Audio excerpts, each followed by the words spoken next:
2016 Miss University of Mindanao caught the attention of the online community because of her Q&A answer. Why? The 20-year-old Rhea Dilangalen, who is taking up a degree in accountancy, brought home the crown as the Miss University of Mindanao pageant. Because of her answer in the question and answer portion, she won the title of the beauty pageant and became one of the trending topics online. The supporters of President Duterte were stunned by the way she conveyed the message in her positive insights as a youth. The question that was given to her was, "What is your stand on the war against drugs in Duterte's administration?" And her winning answer was, "Miss University of Mindanao 2016 is Rhea Dilangalen, bakit siya trending?" The question is, what is your stand on the war against drugs in Duterte's administration? She answered, "Growing up as a Filipina, it is a sad fact to see a nation with hypocrisy, poverty, criminality and inequality, but the changes that is being manifested in the past few months as the new administration takes place, there is indeed a visible hope that is written in every Filipino face.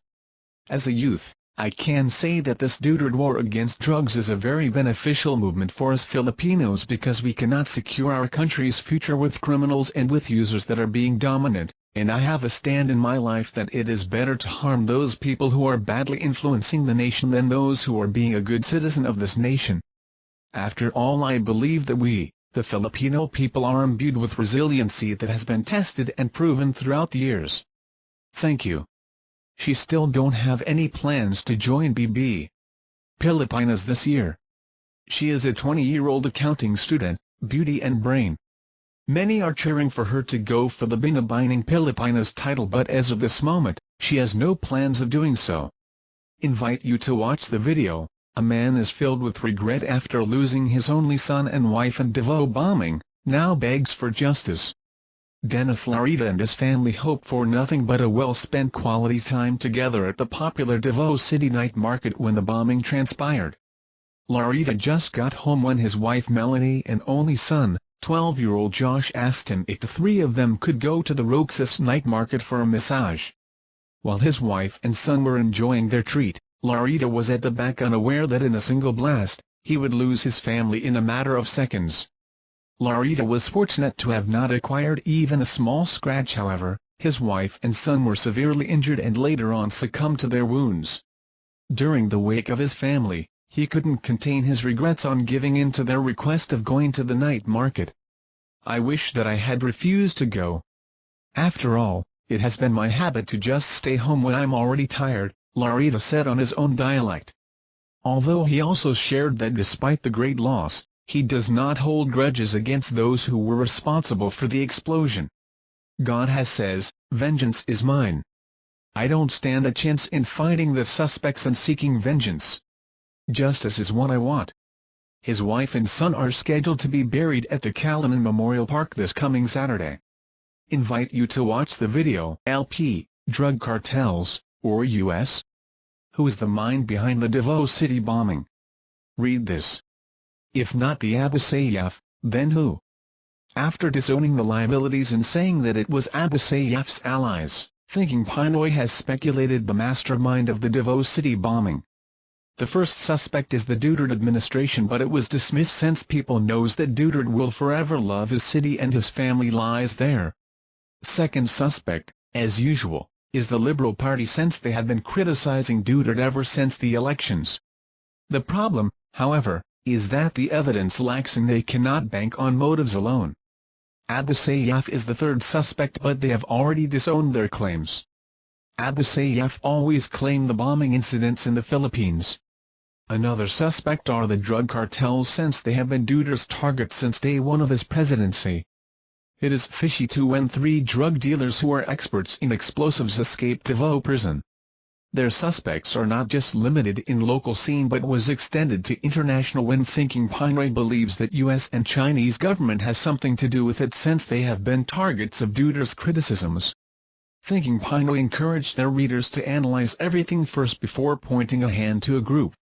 Invite you to watch the video. Cad de Castro opinion on Davao blast. The explosion is probably a diversion. The whole country was shook when the Davao City was hit by an explosion which killed 14 people and injured 60 others. The PNP is now on hunt of the 3 suspects who are believed to be responsible for the said explosion. According to reports, the suspects used an improvised explosive device, IED, in the blast. Meanwhile, Tourism Advocacy and Public Affairs Under Secretary Catherine de Castro posted her own perspective and opinion about the tragedy. She said, "The explosion is probably a diversion at the expense of innocent lives. Shame on whoever is behind this. Now, you have angered us even more." She also slammed those netizens who mock the city for being a supposed safest city brag by the president. She condemns these foolish claims and urges everyone to pray for the victims in STEAM. She also responded to the critics and said, "Excuse me, pero mas nananiwala ako na those who laugh at the expense of innocent lives who perished. Kaya po ang kakarmahan." On the other hand, PNP has still no lead to these 3 suspects but is now developing sketches. Invite you to watch the video. Japan's NEC Red Rockets blast Altai VC of Kazakhstan.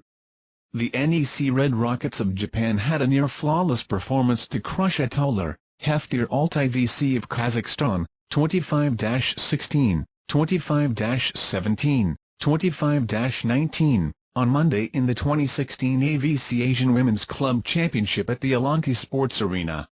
With all cylinders on fire, the Japanese turned the battle into a lopsided affair and clobbered the Kazakhs in just 74 minutes, ending the first round on top of Group C of this tourney organized by the Philippine Superliga, Larong Volleyball sa Pilipinas, Incorporated and the city government of Bainan headed by Congresswoman Lena Lanti. In other games, Bangkok Glass of Thailand dominated Sarmay Bank of Iran, 25-17, 25-12, 25-15, to sweep Pool B. Team captain Plumjit Thingkay finished with 13 points for defending champion Bangkok Glass, which needed only 1 hour and 19 minutes to take the win. Bangkok Glass has a 2-0 win-loss record entering the classification match to determine the placing for the quarter-finals. Iran evened its record 1-1 and will also see action in the classification match for the quarter-finals placing. Also, Thong Tin Lien Viet Post Bank of Vietnam swept Pool A after it defeated Quai Tsing of Hong Kong, 25-14, 23-25, 25-16, 25-18. Team captain Du Thieman made 19 points for Thong Tin Lien Viet Post Bank while Tran Tanu Lien Lin added 15. With the win, the Vietnamese marched into the quarter-finals with a perfect 2-0 win-loss card in the group stage. Hong Kong will play in the classification match and will be relegated for the battle for 9th-12th spot.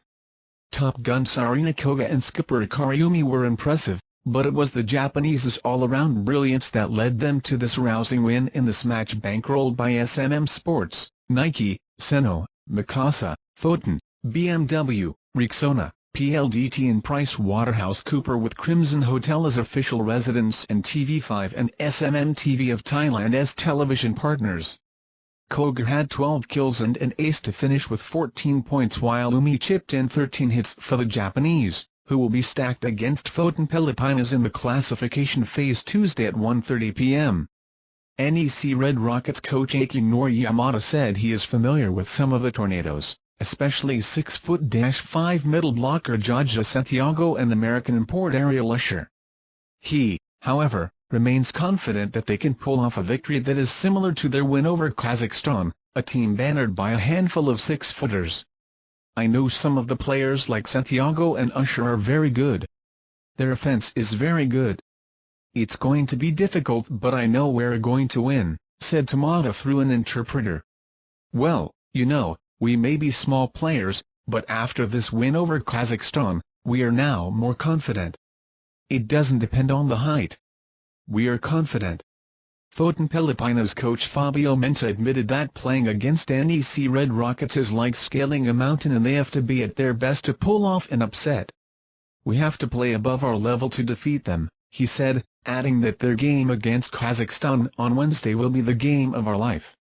Beating Kazakhstan means having an easier route to the semis, but also finally been able to be a consistent and efficient team in all our players without relying on individual super performance.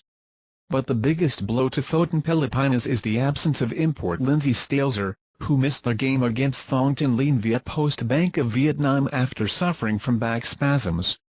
Having Stalzer on the court is not a priority against Japan, he said. She won't be on her top form anyway and we cannot waste her energy in an almost impossible match. Against Kazakhstan, the Japanese dominated the spiking department, 44-36, as well as services after connecting 3 aces. More than anything, Japan committed only 9 errors, a testament of its perfection and discipline on both ends. Russian import Olga Burikova delivered 10 hits for Altai VC, which dominated Jakarta Electric of Indonesia in the opener before collapsing in the face of the Japanese. Invite you to watch the video. Clinton suggests Russia using cyber attacks to influence White House race. Democratic presidential candidate Hillary Clinton said Monday she was really concerned about recent reports and other indications that the Russian government might be trying to interfere with the White House race. According to the Wall Street Journal, Clinton cited official assessments that Russian intelligence services are behind the recent cyber attacks of computers at the Democratic National Committee. Hackers were able to breach DNC servers this summer, which led to WikiLeaks publishing 20,000 DNC documents prior to the Democratic National Convention. The leaks showed that party officials leaned favorably toward Hillary Clinton over Bernie Sanders and led to Debbie Wasserman Schultz stepping down as the chairwoman of the Democratic National Committee. Clinton compared the hacks to an electronic version of the Watergate scandal. Clinton also expressed concerns over Republican nominee Donald Trump's remarks in late July about urging the Russians to find emails her office had deleted, which Trump's campaign later said were taken out of context. Clinton pointed out that Trump vowed, if elected, to pull out of NATO and furthermore has praised Russian President Vladimir Putin. "We've never had a foreign adversarial power be already involved in our electoral process with the DNC hacks," she said.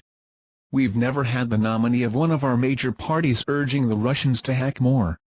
So I'm grateful that this is being taken seriously and I want everyone, Democrat, Republican, Independent, to understand the real threat that this represents." Putin has repeatedly said that Moscow wasn't involved in the hack attack of the DNC servers, but called the cyber attacks a public service in an interview with Bloomberg News. "Listen, does it even matter who hacked this data?" he said. "The important thing is the content that was given to the public. There's no need to distract the public's attention from the essence of the problem by raising some minor issues connected with the search for who did it.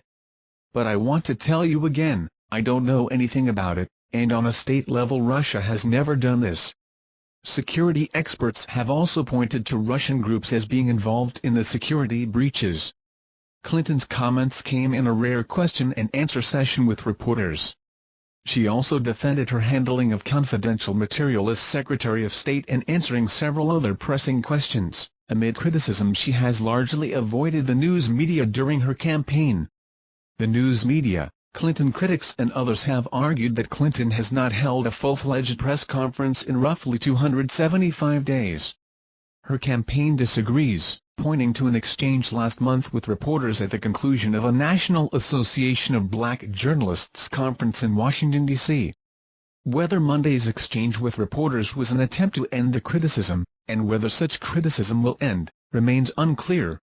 The campaign plane is a Boeing 737 with about 100 seats for passengers and crew. Thank you for watching videos like you. Remember the channel, register and comment below. Thank you.